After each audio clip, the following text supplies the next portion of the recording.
September 30th, 1955. A Friday morning in Los Angeles. The sun was rising over Hollywood, and James Dean had a decision to make. The phone was ringing.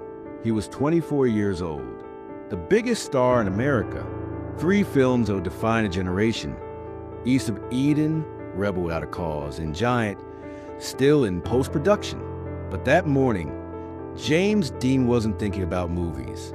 He was thinking about speed, about a silver Porsche 550 Spyder waiting in his garage, about a race in Salinas, 300 miles north, and about a phone call he had no intention of answering. 7 a.m., Warner Brothers Studios. The phone rang at Dean's house in Sherman Oaks.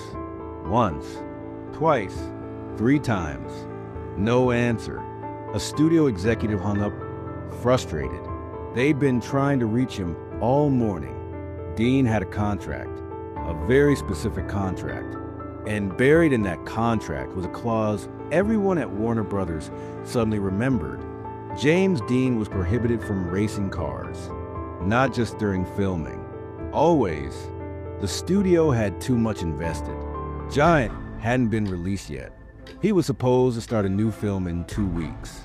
They couldn't afford to lose him. The executive dialed again. No answer. Try his mechanic, Rolf Weatherich. If Dean's going to race, Rolf will be with him. But it was too late. Dean was already gone. 8:30 a.m. Dean's house. He left before sunrise. Too excited. The Porsche had just been modified. New engine, lighter body. He'd painted a nickname on the back, Little Bastard. His friend Sanford Roth would follow in another car. Rolf Weatherich would ride with him in a Porsche. They'd drive to Salinas, race in the afternoon, drive back Sunday. Simple, clean, fast. Before he left, Dean spoke with his uncle, Charles Dean, who'd raised him in Indiana after his mother died. Be careful, his uncle said. Dean smiled, that rebel smile that made teenage girls scream. If I die, he said, don't cry for me. His uncle thought he was joking. He wasn't. 10 a.m., Ventura Boulevard. The studio called again. This time they reached someone who knew Dean's plans. Yes, he was heading to Salinas. Yes, he knew about the restriction. No, he wasn't going to stop. Get him on the phone. He doesn't want to talk.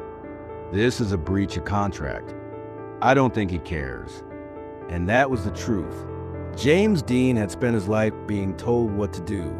Foster homes, acting schools, Hollywood executives. Everyone had rules. For once, he was going to do exactly what he wanted. The Porsche flew north on Highway 99. Dean drove fast, but not recklessly. He knew the car, respected the machine. Rolf sat beside him, nervous but trusting. You believed he was invincible. Noon, Tip's Diner, Castaic. They stopped for lunch. Dean ordered milk and apple pie. His last meal, though he didn't know it yet. A photographer snapped pictures. Dean posing with the Porsche, smiling. Those photos would become famous, studied frame by frame. He looked happy, free. 1:30 p.m. Bakersfield. A highway patrol officer pulled him over. Just a warning ticket. Dean had been going 65 in a 55 zone. The officer looked at the Porsche. Nice car. Where you headed? Salinas. Racing. Take it easy, all right? Dean nodded, waited for the officer to leave. Then he turned to Rolf and grinned. Let's go. The Porsche's engine roared. Dean felt alive. Completely, absolutely alive. This was what freedom felt like. 3 p.m. Highway 466 junction. The road narrowed. 2 lanes cutting through golden California hills. The sun was starting to descend, still bright, but softer. Dean checked his watch. They were making good time. Would arrive in Salinas by 6. Everything was perfect, except for one thing, one decision, one moment that would change everything. At the junction where Highway 466 met Route 41, Dean had a choice. He could slow down, be cautious, or he could trust the road.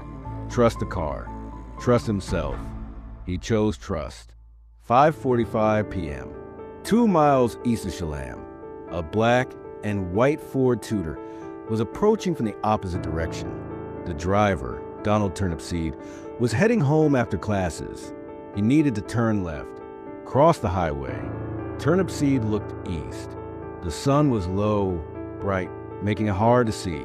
He saw the road, saw it was clear.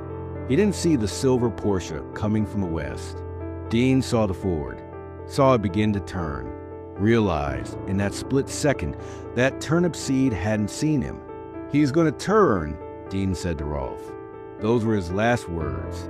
The Porsche was low, silver, fast, almost invisible in the late afternoon light.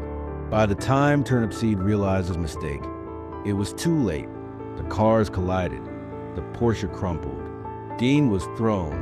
The sound echoed across the empty valley.